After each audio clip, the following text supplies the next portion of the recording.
মাসটি হলো আমাদের নবীর পৃথিবীতে শুভাগমনের মাস, আগমনের মাস, আবির্ভাবের মাস। যে মাসটি 12 তারিখ সুবহে সাদিকের সময়, প্রভাতের সময় হযরত আব্দুল্লাহ রাদিয়াল্লাহু তাআলা আনহুর গৃহে মা আমিনা রাদিয়াল্লাহু তাআলা আনহার কোলে হাশমি কুরাইশি হেজাজি উচ্চ বংশে সম্ভ্রান্ত পরিবারে মক্কাতুল মুকাররমার সরজমিনে মায়ের পেটে 9 মাস অবস্থান করে নূর এবং মানবের সংমিশ্রণে সমষ্টিতে একাত্রিতকরণে অতি মানব হয়ে, অতুলনীয় মানব হয়ে, উদাহরণহীন মানব হয়ে, বেমিসাল ও বেনাজির মানব হয়ে সর্বশেষে সর্বশ্রেষ্ঠ করে মহান রব্বুল আলামিন প্রেরণ করেছেন এই রবিউল আব্বাল মাসের 12 তারিখ। এই মাসটি অতি তাৎপর্যপূর্ণ মাস, গুরুত্বপূর্ণ মাস, ফজিলতপূর্ণ মাস, বরকতময় মাস, ঐতিহাসিক মাস, চিরস্মরণীয় মাস। যে মাসটির নাম হলো রবিউল নূর, রবিউল আব্বাল শরীফ মুসলমান। আজ রবিউল আব্বাল শরীফের 19 তারিখ। কয় তারিখ? 19 তারিখ। সূর্য অস্তমিত হওয়ার সঙ্গে সঙ্গে তারিখ পরিবর্তন হয়ে গিয়েছে। পুরো রাত এবং পুরো দিন মিলিয়ে হয় একদিন। ইংরেজি তারিখ চেঞ্জ হয়, পরিবর্তন হয় রাত্রি 12টার পর, আর আরবি তারিখ চেঞ্জ হয়, পরিবর্তন হয় সূর্য অস্তমিত হওয়ার সঙ্গে সঙ্গে। প্রোগ্রাম ছিল 18 তারিখ, কিন্তু রাত্রি চলছে 19 তারিখ। মনোযোগ সহকারে, সময় নাই ভাই, একবারে টাইম শেষ মুহূর্তে পৌঁছে গিয়েছে। শাহজাদায়ে হুজুর তাওসিফে মিল্লাতের মঞ্চে আগমনের সময় হতে চলেছে। আমাকে কোন একজন ব্যক্তি রিকোয়েস্ট করেছেন যে হুজুর, বেরেলি শরীফ আমাদের আহলুস সুন্নাত আল জামাতের মারকাজ, আর সেই মারকাজ থেকে ইন্টারন্যাশনাল পীর, যার মুরিদের সংখ্যা কয়েক কোটি, এইরকম একজন আন্তর্জাতিক খ্যাতি সম্পন্ন পীর আমাদের গ্রামে এসেছেন। আমরা মুরিদ হই, তো পীরের নিকটে মুরিদ হওয়ার উপকারিতা কি? আমরা মুরিদ কেন হব? মুরিদ না হলে কি হবে? একটু আজকের সভাতে আলোচনা করবেন। রাজি জানে মোহতারাম, সময় তো বেশি নাই, এই অল্প সময়ের মধ্যে মুখতাসার সংক্ষিপ্ত আকারে আপনাদের নলেজে দিতেছি যে একজন আল্লাহর ওলির সংস্পর্শে গিয়ে তার সান্নিধ্য লাভ করলে আপনার বাস্তব জীবনে উপকারিতা কি? কি উপকার হবে? কোরআন শরীফ খোদার কালাম, অটুট বিধান, চিরন্তন, পূর্ণাঙ্গ, নির্ভুল, মহাগ্রন্থের মধ্যে মহান রব্বুল আলামিন বলেন, ইয়া আইয়ুহাল্লাযিনা আমানুত্তাকুল্লাহা ওয়া কুনু মাস-সাদিকিন, হে ঈমানদারগণ তোমরা আল্লাহকে ভয় করো এবং সত্যবাদীদের সংস্পর্শে যাও, সত্যবাদীদের সান্নিধ্য লাভ করো, সত্যবাদীদের নিকটে যাও। এই সত্যবাদীদের সাদিকিনদের নিকটে যাওয়ার, তাদের সাহচর্য লাভ করার, তাদের নৈকট্য লাভ করার নির্দেশ কে দিয়েছেন? আল্লাহ। একটু কথা বলেন না, কে দিয়েছেন? আল্লাহ। নির্দেশ কে দিয়েছেন? আল্লাহ। তা সাদিকিন যারা আল্লাহর ওলি, সত্যবাদী, তাহলে তাদের নিকটে যাওয়ার বিধান স্বয়ং আল্লাহ দিয়েছেন। কিন্তু কে সমস্ত প্রকাশ্য আয়াত এইরকম কিছু ভ্রান্ত মতবাদ পোষণকারীগণ, কেউ ওয়াহাবি নাস্তি নেশার ট্যাবলেট খাওয়ার পর রিয়াল ও ডলারের পুষ্ট হয়ে ইহুদি খ্রিস্টানদের মতবাদ গ্রহণ করে ইসলাম ধর্ম অবলম্বনকারী বা ইসলাম ধর্ম মান্যকারীদেরকে বিভ্রান্ত করতেছে মুসলমান। এদের কিন্তু নজরে পড়ে না, এদের দৃষ্টিগোচর হয় না, এরা দেখতে পায় না। একটি মাত্র আপনাকে হাদিস শরীফ শোনাই যে আল্লাহর ওলিদের সংস্পর্শে যাওয়ার উপকারিতা। ইমাম বুখারী রাহমাতুল্লাহ আলাইহি বুখারী শরীফের মধ্যে হাদিসটি বিশুদ্ধ সনদের হাদিস আনায়ন করেছেন। কোরআন শরীফের পরে যে হাদিসকে প্রাধান্য দেওয়া হয়েছে তার নাম হলো বুখারী শরীফ। কি নাম বললাম? একটু জোরে বলেন না। বুখারী শরীফ। আমরা নাম জানি যে বুখারী শরীফ এর রাইটার হযরত মুহাম্মদ ইবনে ইসমাইল রাহমাতুল্লাহ আলাইহি, যিনি বুখারী শরীফটি তৈরি করেছিলেন 16 বছর সময় ধরে। 16 বছর সময় ধরে তিনি ওযু করে 2 রাকাত নামাজ পড়ে আতর খুশবু লাগিয়ে তিনি একটি হাদিস লিখতেন, আর তারপরে ওই ওযুতে আপনার আর দ্বিতীয় হাদিস লিখতেন না, আবার তাজা ওযু করতেন, 2 রাকাত নামাজ পড়তেন, তারপরে তিনি দ্বিতীয় আবার হাদিস লিখতেন। তারই নাম হলো ও বুখারী শরীফ। তো বুখারী শরীফের মধ্যে বিশুদ্ধ সনদের হাদিস আনয়ন করেছেন, যে হাদিসের রাবী হযরত আবু হুরায়রা রাদিয়াল্লাহু তাআলা আনহু, সাহাবী রাসূল, তিনি হাদিস শরীফ বর্ণনা দিচ্ছেন। ইনি এমন একজন সাহাবী যে সমস্ত সাহাবীদের মধ্যে, হাদিস বর্ণনাকারীদের মধ্যে সর্বাপেক্ষা সর্বাধিক হাদিস শরীফ বর্ণনা করেছেন। তারই নাম হলো হযরত আবু হুরায়রা রাদিয়াল্লাহু তাআলা। সব থেকে বেশি হাদিস শরীফ বর্ণনা করেছেন তিনি।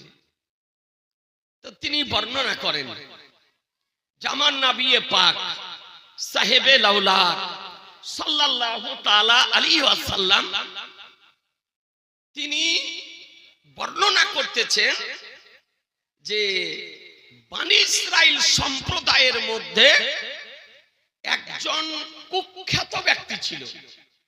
বনী ইসরাইল সম্প্রদায় দুর্ধর্ষ ব্যক্তি ছিল। এমন সে কুখ্যাত ব্যক্তি যে নিজ হাতে 99টি নিরপরাধ ব্যক্তিকে হত্যা করেছিল। কতজন বললাম? 99 জন ব্যক্তিকে। তো যে ব্যক্তি 99 জন ব্যক্তিকে হত্যা করেছে সে কত বড় মাস্তান হবে একটু চিন্তা করে দেখবেন। একটা দুটা মার্ডার করলি তো জেলার সেরা মাস্তান হিসাবে গণ্য হয় না, কি বলেন? একটা মার্ডার করলে ওর পার্সার কেউ ভিড়বে না। আর এত বড় মাস্তান, কুখ্যাত ব্যক্তি, দুর্ধর্ষ ব্যক্তি, যে নিজ হাতে 99 জন ব্যক্তিকে হত্যা করেছে। 99 জন ব্যক্তিকে হত্যা করার পর বিছানায় শুয়ে শুয়ে চিন্তা করছে যে আমি বিরাট অপরাধী, আমি অন্যায় করেছি, জীবনে ভুল করেছি। নিরপরাধ 99 জন ব্যক্তিকে আমি নির্মমভাবে হত্যা করেছি, তার বিবিকে বেওয়া করেছি, তাদের সন্তানকে ইতিম বানিয়েছি। আমি একজন বিরাট অপরাধী। সারা রাত চিন্তা করার পর সকাল বেলায় বাড়ি থেকে বেরিয়ে গেছে। কি উদ্দেশ্য নিয়ে? যে আর অন্যায় করব না, আর অপরাধ করব না, আর খারাপ কাজ করব না। কোন আল্লাহওয়ালা একজন ব্যক্তি যদি পায়, একজন সাদেকিন ব্যক্তি যদি পায়, তা আমি তার নিকটে গিয়ে তওবা করব যে আর জীবনে কোনোদিনই অপরাধ করব না। বাড়ি থেকে তওবা করার মানুষে, তওবা করার উদ্দেশ্যে, তওবা করার নিয়তে বাড়ি থেকে বের হয়েছে। কোথাও যদি আল্লাহওয়ালা ব্যক্তি পায়, কোন আল্লাহর প্রিয়জন যদি পায়, আল্লাহর প্রিয় বান্দা যদি পায়, কোন সাদেকিন যদি পায়, কোন এইরকম উচ্চাঙ্গের ধর্মপরায়ণ ব্যক্তি যদি পায়, ধর্মভীরু ব্যক্তি যদি পায়, তবে আমি তওবা করব, ইস্তেগফার পড়ব, আর কোনদিন করব না। এই নিয়ত নিয়ে আপনার বাড়ি থেকে বেরিয়েছে। কিছু দূর যাওয়ার পর দেখতেছে যে কয়েকজন ব্যক্তিও বসে আছে, আর একজন তাদের মধ্যে জ্যোতিষী ব্যক্তি বসে আছে, রাহিব। তো উনি ভাবলেন যে এই ব্যক্তিকে জিজ্ঞাসা করলে বলতে পারবে হয়তো। তো বলে যে দেখুন, আপনাকে একটা কথা জিজ্ঞাসা করতে চাই। আমি তরুণ যুবক সমস্ত ভাইদেরকেও অনুরোধ করব একটু মনোযোগ সহকারে শোনেন। তো বলে কি? বলে দেখুন, একজন আমি 99 জন ব্যক্তির হত্যাকারী। আমি ঢেকে গোপন আপনার সামনে কিছু রাখছি না, সব কিছু আপনার সম্মুখে প্রকাশ করতেছি যে আমি লাইফে, জীবনে এইরকম নিরপরাধ ব্যক্তিকে আমি 99 জন হত্যা করেছি। তা আমি চাই তওবা করতে, আর কোনোদিন করব না। আল্লাহ কি আমার তওবা কবুল করবেন? আল্লাহ কি আমাকে ক্ষমা করবেন? আল্লাহ কি আমাকে মাফ করবেন যে আমি এইরকম 99 জন ব্যক্তিকে হত্যা করেছি? তো ওই জ্যোতিষী বলতেছে, ওই ব্যক্তি বলতেছে যে তুমি 99 জন ব্যক্তিকে হত্যা করার পর তুমি তওবা করার, ক্ষমার আশা রাখো? একজন দুইজন নয়, 99 জন ব্যক্তিকে হত্যা করেছো, ক্ষমা হবে না, তোমার তওবা কবুল হবে না। এই কুখ্যাত ব্যক্তি, দুর্ধর্ষ ব্যক্তি, এই চিন্তা করলো যে তওবা যখন কবুলই হবে না, তো পৃথিবীতে একটা রেকর্ড সৃষ্টি করে যাবে। আপনারা জানেন অনেক জ্ঞানীগুণী ব্যক্তি আছেন পৃথিবীতে। 2 শ্রেণীর ব্যক্তির মরার পর নাম হয়। একটি হলো যদি সৎ, ধর্মপরায়ণ, ধর্মভীরু, নবী প্রেমিক ভালো ব্যক্তি ইন্তিকাল যদি করে, তো যুগ যুগ ধরে তার নাম একটা সমাজে প্রচলিত তার প্রচলন থাকে, প্রসঙ্গে তার কোনো কথা উঠলে বলে যে না মানুষটা ভালো ছিল, বলেন না 10 বছর 20 বছর 30 বছর পূর্বে মারা গিয়েছে, কিন্তু তার কথা উঠলে বলেন যে না লোকটা ব্যক্তিটি ভালো ছিল। আর একটা যদি খারাপ যদি হয় তো আর আপনার কথা মানুষের মধ্যে চর্চা হতে থাকে, যে কঠিন ডাকাত ছিল, কঠিন চোর ছিল, দুর্ধর্ষ ব্যক্তি ছিল, কুখ্যাত ব্যক্তি ছিল। এই ব্যক্তি মনে করলে একটা রেকর্ড রেখে যাব, আমার জীবনের যেন রেকর্ড না হারিয়ে যায়। তো বলে কি, বলে 99 জন করেছি, একে দিয়ে 100 করব। তাও পৃথিবীতে আমি মারা যাওয়ার পর লোকজন বলবে যে 100 জন ব্যক্তির হত্যাকারী। বলে তোকে আর বাঁচতে দিলাম না। ভোজ আলী আপনার কাছেই ছিল, ওই ব্যক্তিকে দিয়ে 100 পূর্ণ করলো। কত জোরে বলেন না একটু, 100 পূর্ণ করলো। ওকে হত্যা করে বাড়ি ফিরে আসলো। এইরকম দুর্ধর্ষ ব্যক্তির সামনে কেউ দাঁড়াবে? হ্যাঁ, বাচ্চা যদি কান্না করে তো এরকম ব্যক্তির নাম শুনলে বাচ্চারও কান্না বন্ধ হয়ে যাবে। মহিলারা যদি ডাকে তো দেখলে বাড়ি ঢুকে যাবে, বাইরে কেউ থাকবে না। যে 100 জন ব্যক্তির হত্যাকারী আসতেছে। ফিরে আসলো রাত্রিতে, আবার চিন্তা করছে কিনা অপরাধ করলাম, কিনা ভুল করলাম। আজকে আমি এইরকম 99 ছিল, আর একজন ব্যক্তিকে দিয়ে আমি 100 পূর্ণ করে দিলাম। মারা যাওয়ার পর জবাব কেমন করে দেব? এর আমার পর জগতে আমার গিয়ে কি অবস্থা হবে?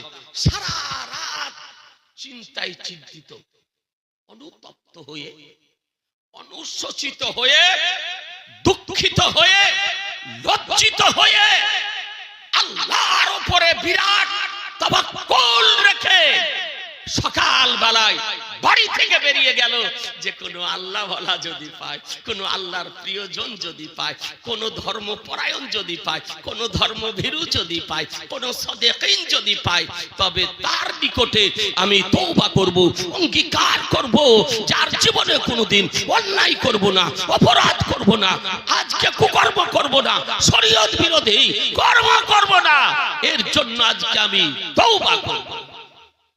বাড়ি থেকে আবার সকাল বেলায় বেরিয়ে গেল। কোন গল্প নয়, বুখারী শরীফের হাদিসের আপনাকে সংক্ষিপ্ত আকারে অনুবাদ বলতেছি। এই আজিজানে মুহতারাম, তিনি হেঁটেই যাচ্ছেন, যেতে যেতে দেখেন যে একটা জায়গাতে কয়েকজন লোক বসে আছে। তো বলে ভাই তোমাদেরকে একটা কথা জিজ্ঞাসা করছি। দিলে বলে কি কথা বলো? বলে শোনো, আমি একটা বিরাট অপরাধী, অসামাজিক ব্যক্তি আমি। বলে কি করেছ? বলে আমি 100 জন ব্যক্তিকে হত্যা করেছি। তারা কোনো অন্যায় করেনি, অপরাধ করেনি, আমার ক্ষতি করেনি, আমার বাড়ি ঘরে চুরি করেনি, কিন্তু তবুও আমি তাদেরকে হত্যা করেছি। কিন্তু আমি চরম দুঃখিত, আজকে অনুতপ্ত হয়ে, অনুশোচিত হয়ে আমি বাড়ি থেকে বেরিয়ে এসেছি। একটা কোনো আল্লাহওয়ালা যদি ব্যক্তি পায় তো আমি তার নিকটে গিয়ে তওবা করব আর অঙ্গীকার করব, আর জীবনে কোনোদিন অন্যায় কাজ করব না, অসামাজিক কাজ করব না, আমি আজকে তওবা করব। তো তারা বলল যে ভাই এত বড় সমস্যার কথা আমরা বলতে পারবো না, তোমার তওবা কবুল হবে কি হবে না তা বলতে পারবো না, তোমাকে আল্লাহ ক্ষমা করবেন কি করবেন না তা বলতে পারবো না, তোমাকে আল্লাহ মাফ করবেন কি করবেন না আমরা তা বলতে পারবো না। তবে এই যে সামনে জঙ্গল দেখতেছো, এই জঙ্গলে একজন আল্লাহওয়ালা ব্যক্তি বাস করে, এই জঙ্গলে একজন উচ্চাঙ্গের ধর্মভীরু ব্যক্তি বাস করে, এই জঙ্গলে একজন আজকে আল্লাহওয়ালা ব্যক্তি বাস করে। যদি তুমি সেখানে যাও, তাকে গিয়ে জিজ্ঞাসা করো, তিনি বলতে পারবেন যে তোমার তওবাকে আল্লাহ কবুল করবেন না করবেন না।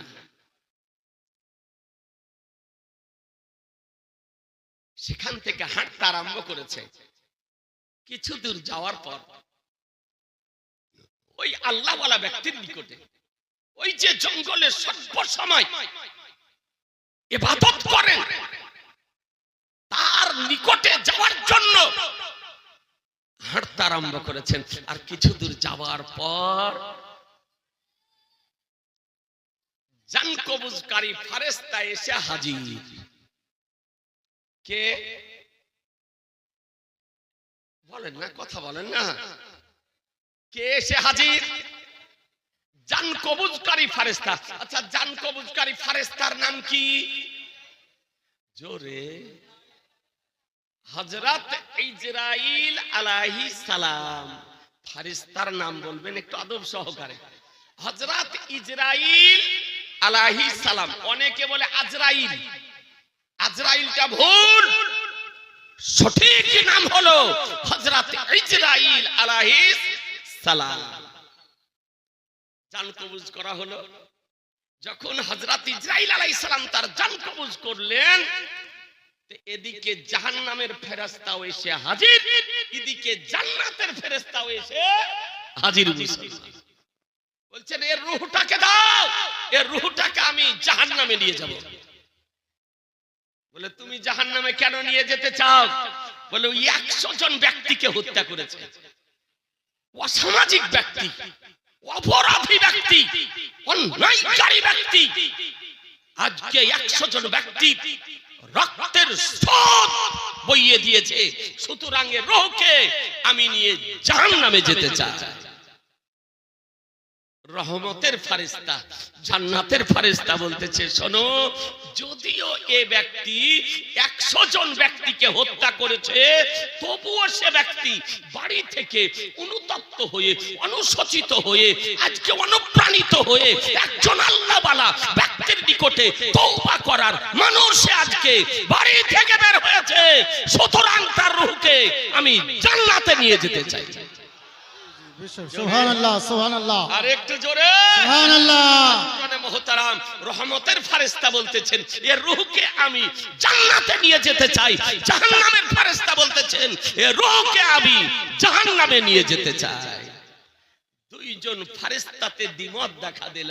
শেষ পর্যন্ত মহান রব্বুল আলামিনের দরবারে তারা উপস্থিত হলেন। বলে এই অবস্থা, রব্বুল আলামিন বলে তুমি জাহান্নামে নিয়ে যেতে চাও? বলে হ্যাঁ ইলাহাল আলামিন। আর বলে তুমি জান্নাতে নিয়ে যেতে চাও? বলে হ্যাঁ ইলাহাল আলামিন। বলে এক কাজ করো, যে জায়গাতে ওই ব্যক্তির ইন্তিকাল হয়েছে, জান কবজ করা হয়েছে, সেই জায়গা থেকে বাড়ির দিকে মাপো।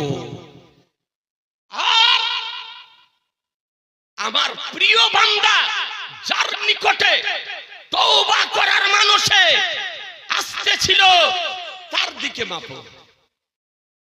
যদি বাড়ির দিকে বেশি হয় তবে ওকে জাহান্নামে নিয়ে যাও। আর যদি আমার প্রিয় বান্দার দিকে যদি বেশি হয় তবে তার রূহকে জান্নাতে নিয়ে যাও। সুবহানাল্লাহ, সুবহানাল্লাহ। নারে তাকবীর, নারে রিসালাত, ওলামা আহলে সুন্নাহ, জশ্ন ঈদ মিলাদুন নবী, নারে তাকবীর, নারে রিসালাত। মুসলমান, মহান রব্বুল আলামিন ফয়সালা করে দিলেন। বলে যাও মেপে দেখো, যেদিকে বেশি হবে সেদিকে নিয়ে যাও। বাড়ির দিকে হলে জাহান্নামে নিয়ে যাও। আর আমার প্রিয় বান্দার ফেরেশতা ফিরে আসার পর মাপ করতে আরম্ভ করলেন। দেখা গেল যে আল্লাহর ওলির দিকে তার এক ধাপ আপনার বেশি হয়ে গেল। বেশক, বেশক, জোরে বলে সুবহানাল্লাহ, সুবহানাল্লাহ। আল্লাহর ওলির দিকে এক ধাপ বেশি হয়ে গেল। মহান রব্বুল আলামিন বলেন, বলে যাও আমি রব্বুল আলামিন তার জীবনের গুনাহকে ক্ষমা করে দিলাম, তার রূহকে নিয়ে জান্নাতে নিয়ে যাও। সুবহানাল্লাহ।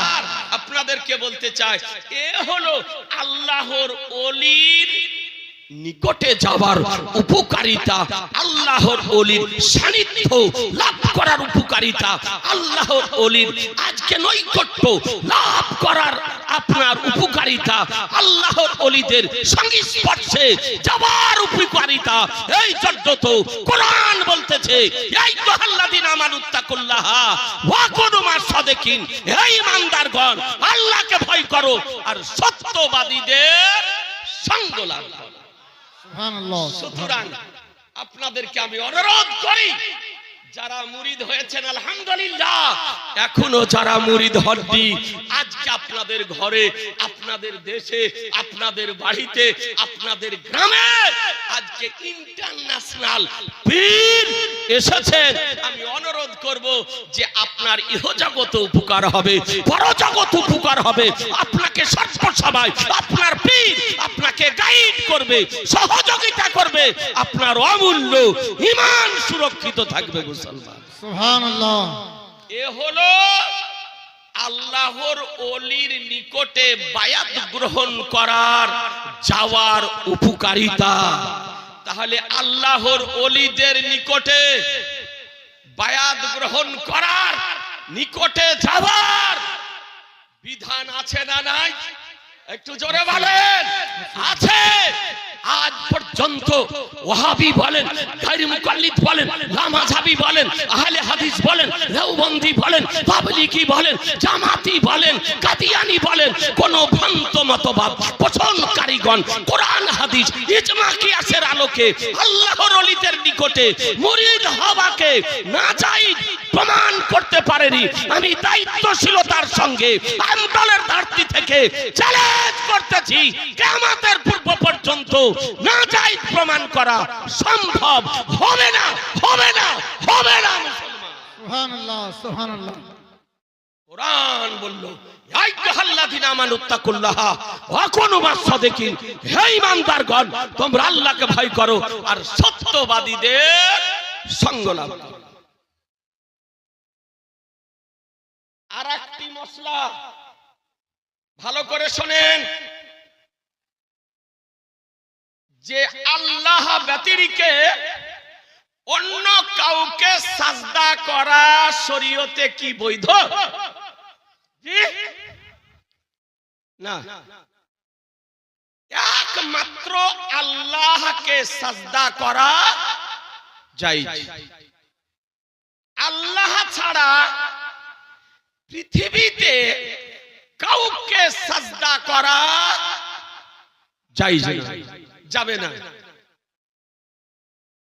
আজ বাতিলপন্থীগণ বলতেছে যে সুন্নি হানাফিরা কবর পূজা করে,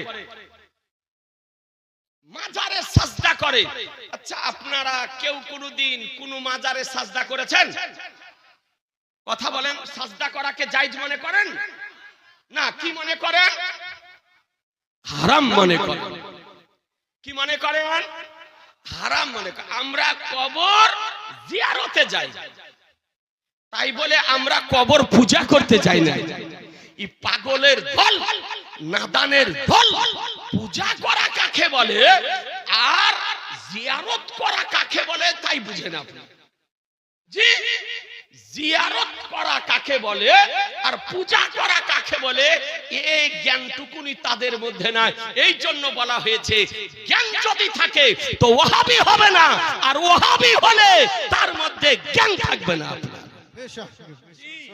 এরা ওয়াহাবি যদি হয় তাহলে জ্ঞান থাকবে। এই জন্য পাগলের মতন বলতেছে যে সুন্নি হানাফিরা কবর পূজা করে। বলে পাগলে কিনা বলে আর ছাগলে কিনা খায়। আমরা পাথর চাপে যাই, হযরত দাতা মাহবুব শাহ রাহমাতুল্লাহ আলাইহির রওজা মাজার শরীফ জিয়ারতে যাই, খাজা গরিবে নওয়াজের মাজার শরীফে যাই, মাজার জিয়ারতে যাই, বাগদাদ শরীফ যাই, গাউসে পাকের মাজার জিয়ারতে যাই, ইমামে আজমের মাজার যাই, জিয়ারতে যাই, আলা হযরতের মাজারে যাই, জিয়ারতে যাই। আমরা আল্লাহর ওলিদের মাজার জিয়ারতে যাই। এবার জিয়ারত করা হাদিসে আছে না নাই? একটা হাদিস শোনাবো, জোরে বলেন না। একটা শোনাবো। এরা বলছে কোনো হাদিসে নাই, কোনো হাদিসে নাই, মাজারে যাওয়া শিরক, মাজারে যাওয়া বিদআত, মাজারে যাওয়া চলবে না। এদের শিষ্য থেকে গুরু ই ডাবচোর বলেন, আর আমচোর বলেন, আর মাস্টার বলেন, আর ভিক্ষুক বোম্বাইয়ের ভিক্ষা করা ই রাজমিস্ত্রি বলেন, আর মুসলমানি না হওয়া মূর্খ বক্তা বলেন। জি, এমনও বক্তা আপনার সোশ্যাল মিডিয়াতে বেরিয়েছে যার মুসলমানই হয়নি। ওর বাপ ছিল মুচি, ওর মা ছিল মুচি, আর মুচি থেকে হয়েছে নাম নিয়েছে নব মুসলিম।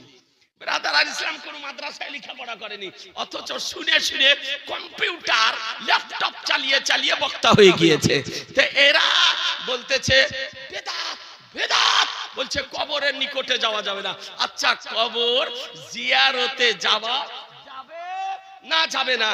একটি মাত্র আপনাদেরকে হাদিস শরীফ শোনাই।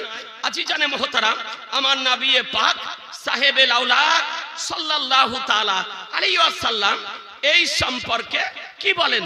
মাত্র একটি হাদিস শরীফ, বেশি নয়। দেখুন, আমার রহমতুল লিল আলামিন পয়গম্বর, দুনু জাহানের মালিক ও মুক্তার মহানবী সাল্লাল্লাহু তাআলা আলাইহি ওয়াসাল্লাম এই সম্পর্কে অমীয় বাণী রেখে গিয়েছেন। দেখুন হাদিস শরীফটি কোথায় আছে।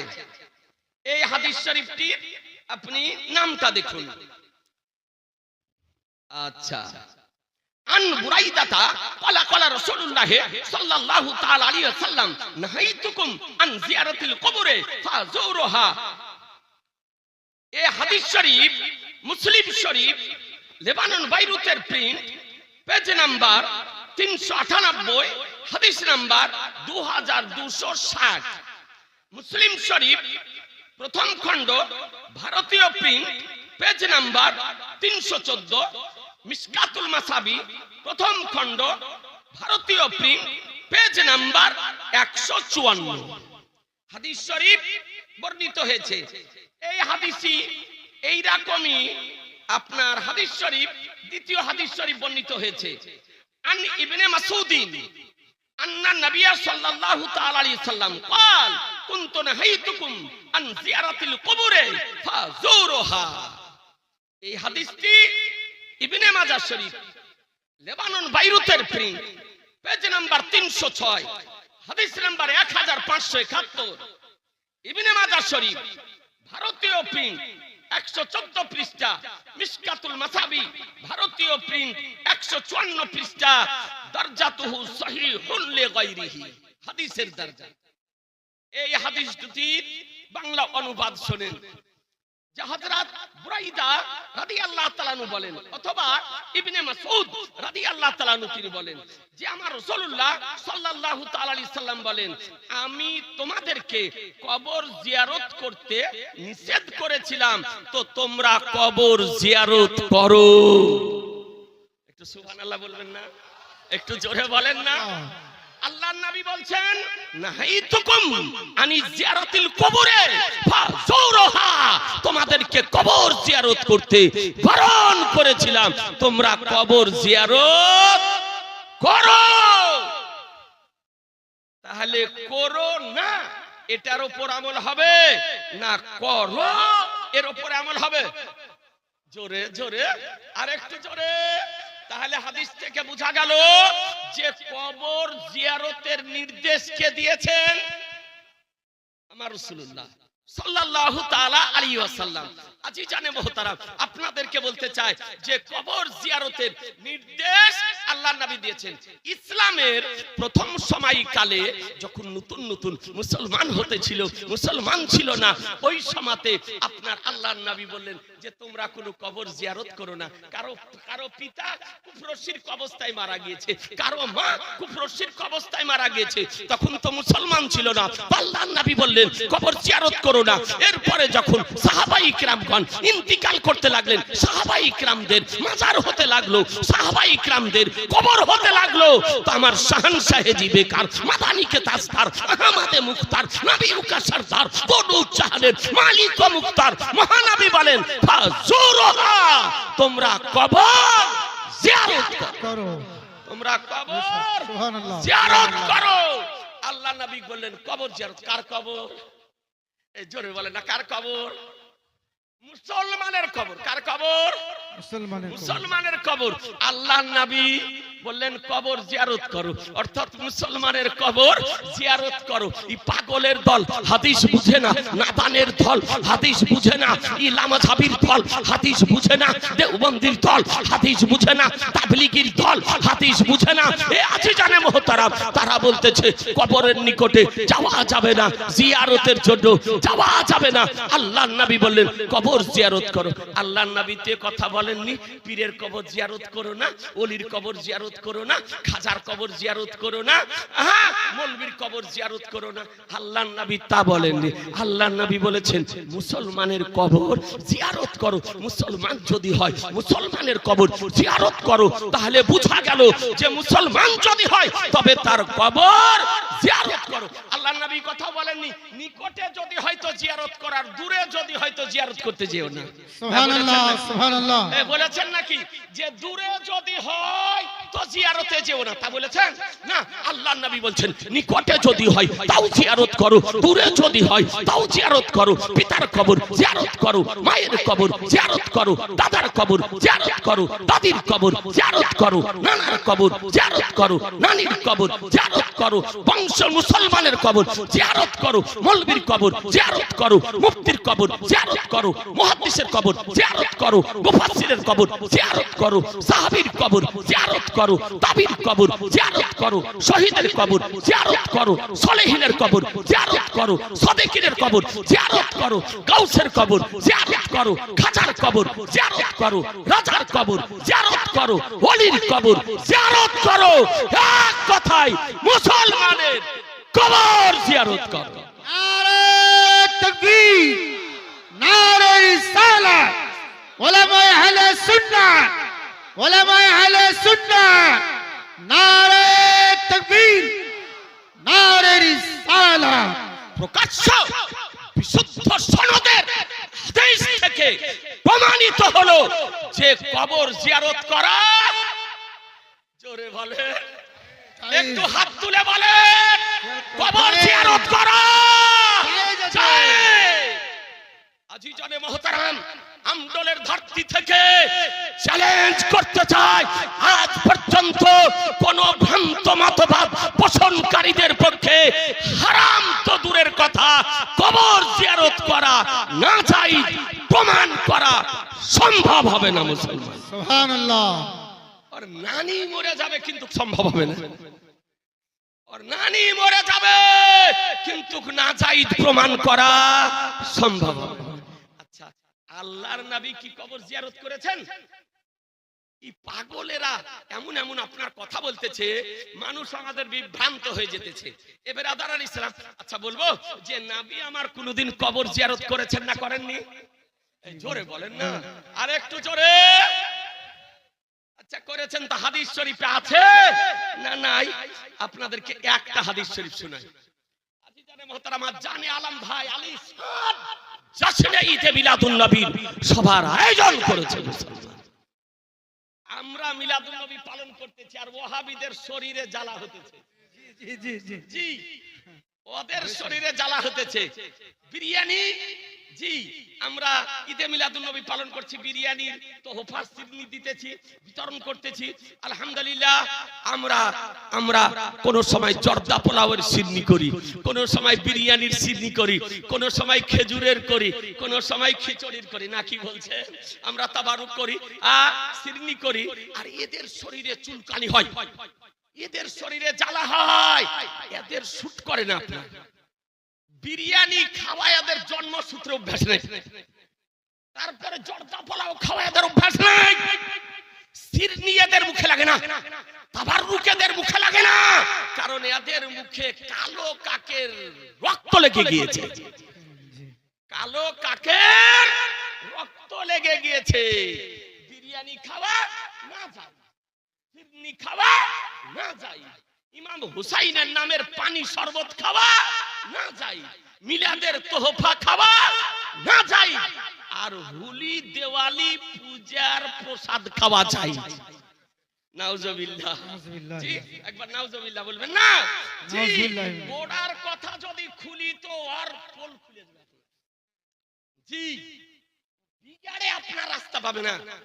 তো আমরা মার্জিত ভাষাতে কথাটা বলার অনেক চেষ্টাটা করি। ব্রাদারান ইসলাম দেওবন্দি ওয়াহাবিদের কেন্দ্রীয় নেতা, ভালো করে শুনে রাখেন, আমডলে জানে কোন ওয়াহাবি না ঢুকে, কোন ওয়াহাবির বাচ্চা যেন না ঢুকে। কারণ একটা পুকুরে যদি কুচুরি পানা পড়ে যায় তো পুকুরকে বাদ করে দেবে, আর কোন গ্রামে যদি ওয়াহাবি ঢুকে যায় তো আপনার গ্রামকে নষ্ট করে দিবে। বেশক। তাহলে আমাদের সচেতন হওয়ার দরকার আছে না নাই? জি আছে। যে আছে। হ্যাঁ, এ বেরাদার দেওবন্দি ওয়াহাবিদের কেন্দ্রীয় নেতা, ওর নাম রশিদ আহমদ গঙ্গুহি। কিতাবটির নাম ফতোয়ায়ে রাশিদিয়া। ওই কিতাবে লিখতেছে যে আচ্ছা, ওকে জিজ্ঞাসা করতেছে ইমাম হাসান ও হুসাইনের নামের পানির শরবত যদি খাওয়া যায় চলবে? তো বলছে না, সব নাজায়েজ বেদাত ও হারাম। বলছে ইয়ে খাওয়া চলবে না, ইমাম হুসাইনের নামে খাওয়া চলবে না। তারপরে ওকে জিজ্ঞাসা করছে আচ্ছা এটা তো চলবে না, আর একটা মশলা বলেন তো। বলে কি? বলে হোলি দেওয়ালি পূজার প্রসাদ যদি দিয়ে পাঠায় তো ওটা খাওয়া যাবে। মালিক হলো হিন্দু, নৌকার হলো মুসলমান, আর ওই হোলি দেওয়ালি কালীর পূজার প্রসাদ তার মালিক তার গোলামকে চাকরকে দিয়ে পাঠাতেছে, তো খাওয়া চলবে না চলবে না? তো বলছে খানা জায়েজ হ্যায়, খানা জায়েজ হ্যায়। বলছে খাওয়া জায়েজ। একটু চিন্তা করে দেখুন, আমার ইমাম হুসাইনের নামের শরবত পানি দুধ পান করা হারাম না জায়েজ, আর কালী দুর্গা পূজার প্রসাদ খাওয়া জায়েজ। তাহলে কোন পক্ষের লোক? জোরে বলেন না, কোন দলের? ওই কালী হোলি দেওয়ালির দলের লোক। তবুও বুঝতে পারেন না এ বেরাদারান ইসলাম। তারপরে ওকে জিজ্ঞাসা করছে যে হুজুর আচ্ছা আর একটা কথা বলে। বলে কি কথা? বলে जिस जगह में जाके मारूफा की गोश्त खाने को नाजायज समझते हैं वहां खाने में सवाब है या नहीं, जायज है या नहीं। বলছে যে জায়গাতে কালো কাক, বুঝেন কালো কাক, দাঁড় কাক দেখেন না? জি, যার মাংস আদিবাসীরাও খায় না। তো বলছে কালো কাকের মাংস খাওয়া জায়েজ না না জায়েজ? ওকে জিজ্ঞাসা করতেছে। তো উত্তর দিতেছে দেওবন্দি ওয়াহাবিদের কেন্দ্রীয় নেতা আপনার রশিদ আহমদ গাঙ্গুহি। কোন ভাই যদি থাকে সোশ্যাল মিডিয়ার মাধ্যমে যদি তাদের কর্ণকোহরে পৌঁছায়, তোকে বলবো কিতাবটি কিনে একটু ভালো করে পড়ো, দেখো তোমার গুরু কি লিখেছে। तो लिखते थे जिस जगह में जाके मारूफा की गोश्त खाने को नाजायज समझते हैं वहां खाने में सवाब लिखा है। বলছে যে জায়গাতে কালো কাকের মাংস খাওয়াকে নাজায়েজ মনে করে, বলছে ওই জায়গাতে খেলে পারে সওয়াব পাওয়া যাবে। তো ওর মুখে কালো কাকের রক্ত লেগে গেছে। আর জামাই যদি আসে বাড়ি তো আপনার পোল্ট্রি আনার দরকার নাই, দেশি খোঁজার দরকার নেই। বলে কালো কাক ধরো আর জবাই করো আর জামাইকে খাওয়াও। এই কালো কাকের মাংস খাওয়ার জাত হোলি দেওয়ালি পূজার প্রসাদ খাওয়া দলের লোক। খুব সাবধান। তাই আপনাদেরকে বলি মিলাদের সিরনি খাওয়া যাবে না যাবে না? জোরে বলেন। ফাতেহা ইয়াজদাহামের সিরনি খাওয়া যাবে না যাবে না? যাবে। শবে বারাতের সিরনি খাওয়া যাবে না যাবে না? যাবে। জি যাবে। সিরনি খাওয়া সবার শেষে সিরনি বিতরণ করা জায়েজ এবং খাওয়াও জায়েজ। এবার হাদিসটি শুনলেন যে আল্লাহর নবী কোনদিন কবর জিয়ারত করেছেন না করেননি।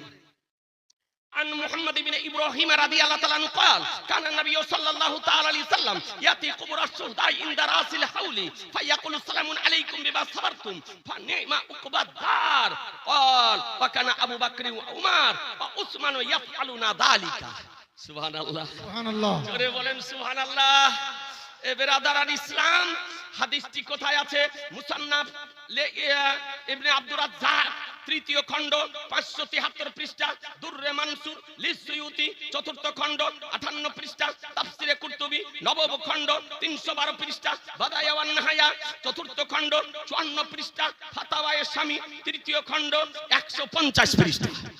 সুবহানাল্লাহ। জোরে সুবহানাল্লাহ। এতগুলি হাদিসে বিশুদ্ধ সনদের হাদিস এসেছে মুসলমান। মুহাম্মদ ইবনে ইব্রাহিম রাদিয়াল্লাহু তাআলা নতে বর্ণিত, তিনি বর্ণনা করেন যে আমার নবী সাল্লাল্লাহু আলাইহি সাল্লাম প্রতি বছরের শুরুতে উহুদের শুহাদায়ে কিরামদের কবর জিয়ারতে যেতেন মুসলমান। সুবহানাল্লাহ, সুবহানাল্লাহ। অর্থাৎ প্রতি বছর আমার রাসূলুল্লাহ উহুদের প্রান্তরে যে সমস্ত সাহাবায়ে কিরামগণ শাহাদাত বরণ করেছিলেন তাদের কবর জিয়ারতে যেতেন। এ বেরাদার এবং নবী আমার দোয়া পাঠ করতেন, কি বলতেন? সালামুন আলাইকুম বিমা সাবারতুম ফানিমা উকবাদ দার। কথা বুঝতে পারলেন? তাহলে বলুন মুসলমান, আমার নবী জিয়ারতে যেতেন, তারপরে কি করতেন? ওয়াকানা আবু বকর ওয়া উমর ওয়া উসমান, এবং আমার নবীর পরে আবু বকর সিদ্দিক, উমরে ফারুক, উসমানে গানিও এই রকমই করতেন।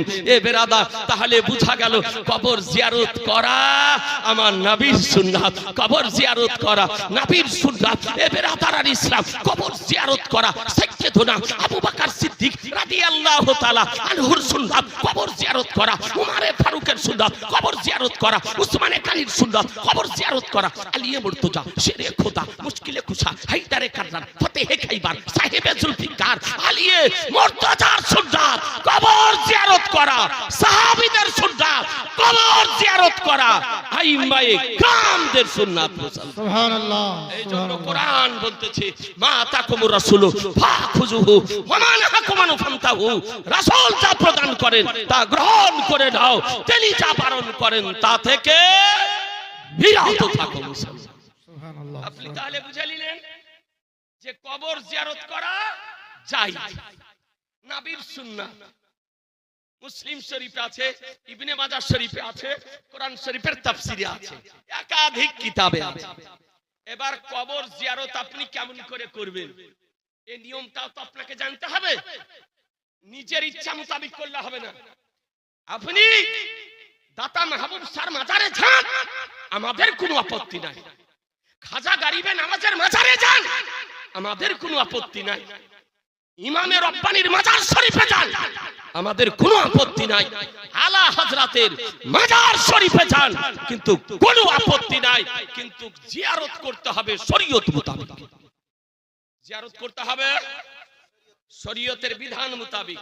আমার সরকার আলা হযরত আজিমুল বরকাত মুজাদ্দিদে দ্বীন বিল্লাহ আকাই নিয়ামত দরিয়াই রহমত সিরাজুল উম্মত মখজান ইলম হিকমত ইমাম ইশক ও মোহব্বত ইমামে আহলে সুন্নাত শাইখুল ইসলাম ওয়াল মুসলিমিন হুজ্জাতুল্লাহ ফিল আরদিন আয়াতুম মিন আয়াতিল্লাহ মুজিজাতুম মিন মুজিজাতির রাসূল ইমাম আহমদ রাজা রাদিয়াল্লাহু তাআলা আনহু জগৎবাসীকে 1000-এর অধিক কয়েকটি ভাষাতে কিতাব দান করে গিয়েছেন।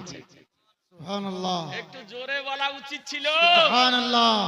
পৃথিবীর ইতিহাসে বিরল কোন রাষ্ট্রে কোন জাতির কোন মা এই রকম সন্তানের জন্ম দিতে পারেনি যে পৃথিবীবাসীকে 1000-এর অধিক কিতাব দিতে পেরেছে। এ আমার আলা হযরতের ফায়জ ও বরকত। জি, তিনি মাত্র 24 ঘন্টাতে 1.5 থেকে 2 ঘন্টা আরাম করতেন। আহা, সুবহানাল্লাহ। কত বললাম? 1.5 থেকে 2 ঘন্টা আমার আলা হযরত আরাম করতেন। আর আমাদের 6 ঘন্টা করে ঘুমিয়েও পেট ভরে না। না কি বলছে? 6 ঘন্টা করে ঘুমিয়েও পেট ভরে না, জান ভরে না। আর আমার আলা হযরত মাত্র 1.5 থেকে 2 ঘন্টা আরাম করতেন। আমার সেই আলা হযরত একটি কিতাব লিখেছেন, ইসলামিক ফিকহি এনসাইক্লোপিডিয়া। ইসলামের ফিকহ শাস্ত্রের একটি ইসলামিক বিশ্বকোষ। জি, কিতাবটির নাম আল আতাইয়া নববিজ্ঞা ফি ফাতাওয়া রাজাবিজ্ঞা। 12 খণ্ডে বিভক্ত। কত? জোরে 12 খণ্ডে। 12 খণ্ডে বিভক্ত আল আতাইয়া নববিজ্ঞা ফি ফাতাওয়া রাজাবিজ্ঞা। এ বেরাদার ইসলাম, বইটি সমস্ত আলেম ওলামার পক্ষে বোঝা সম্ভব নয়। এই জন্য একটু সরল করার জন্য পাকিস্তানের বিজ্ঞ ওলামায়ে কেরামগণের টিম দীর্ঘদিন অক্লান্ত পরিশ্রম করে আরবি ফার্সির অনুবাদ করে মুতারজাম ফাতাওয়ায়ে রাজাবিয়া নাম দিয়ে প্রকাশ করেছেন। তা হলো 32 খণ্ডে বিভক্ত। কত? এই কত বললাম? 32 খণ্ডে বিভক্ত। এ দেওবন্দি মুল্লাদের কিতাবকে যদি একদিকে তোলা হয় আর আমার সরকারে আলা হযরতের কিতাবকে যদি একদিকে তোলা হয় তো আমার আলা হযরতের কিতাবের ওজন বেশি হবে। জি, আমার আলা হযরতের প্রশ্নের উত্তর আজ পর্যন্ত কোনো ওহাবি দিতে পারেনি। রাদারান ইসলাম সেই কিতাবে তিনি বর্ণনা করতেছেন আল্লাহর ওলিদের মাজার জিয়ারতের নিয়ম। বলবো? সবাই বলছেন না যে বলবো? আমার সরকারে আলা হযরত বলেন কোন আল্লাহর ওলির মাজার জিয়ারতে যদি যাও, বাড়ি থেকে বের হও, ওযু করে রাস্তায় দরুদ ও সালাম পড়তে পড়তে যাও, গিয়ে মাজারে প্রবেশ করো পায়ের দিক দিয়ে। যদি পায়ের দিক দিয়ে দরজা যদি হয় তো পায়ের দিক দিয়ে প্রবেশ করো। করার পর মাজার শরীফের মধ্যে জায়গা যদি থাকে তো মাজার থেকে 4 হাত দূরে দাঁড়াও। কয় হাত? 4 হাত। কত হাত? 4 হাত। 4 হাত দূরে দাঁড়াও। দাঁড়িয়ে বসে হোক অথবা দাঁড়িয়ে ফাতিহা পড়ো। যা জানো সূরা ফালাক, সূরা নাস, সূরা ইখলাস, সূরা ফাতিহা, সূরা বাকারা, তুমি তোমার যা মুখস্থ আছে আর ফাতিহা পড়তে যদি জানো তো ফাতিহা পড়ো। তারপরে দরুদ ও সালাম পড়ো। তারপরে সাহেবে মাজারের রূহে ইসালে সওয়াব করো। আর তার মহান ব্যক্তিত্বের ওসিলা দিয়ে, আমার নবীর ওসিলা দিয়ে আল্লাহর দরবারে দোয়া করো। সুবহানাল্লাহ। দোয়া সমাপ্ত করে মাজারে হাত বুলাইও না। কি কথা বলছেন না? মাজারে হাত বুলাইও না, মাজারে চুমা দিও না, মাজারে তপ করিও না, মাজারে সাজদা করো না। দোয়া সমাপ্ত করে আদব সহকারে পিছু পা হয়ে মাজার থেকে বেরিয়ে এসো। এটাই হলো মাজার জিয়ারতের আদব মুসলমান। সুবহানাল্লাহ, সুবহানাল্লাহ। সরকারে আলা হযরত মাজার জিয়ারতের আদব বলে গেছেন। প্রত্যেকটা ওলামার উচিত প্রত্যেক মিলাদ মাহফিলে বা মসজিদে মাজার জিয়ারতের সঠিক নিয়মটা বলা মুসলমান। আমার সরকারে আলা হযরত যা নিয়ম দিয়েছেন এই মোতাবেক আমাদেরকে কবর জিয়ারত করতে হবে, মাজার জিয়ারত করতে হবে। কথা বোঝা গেল?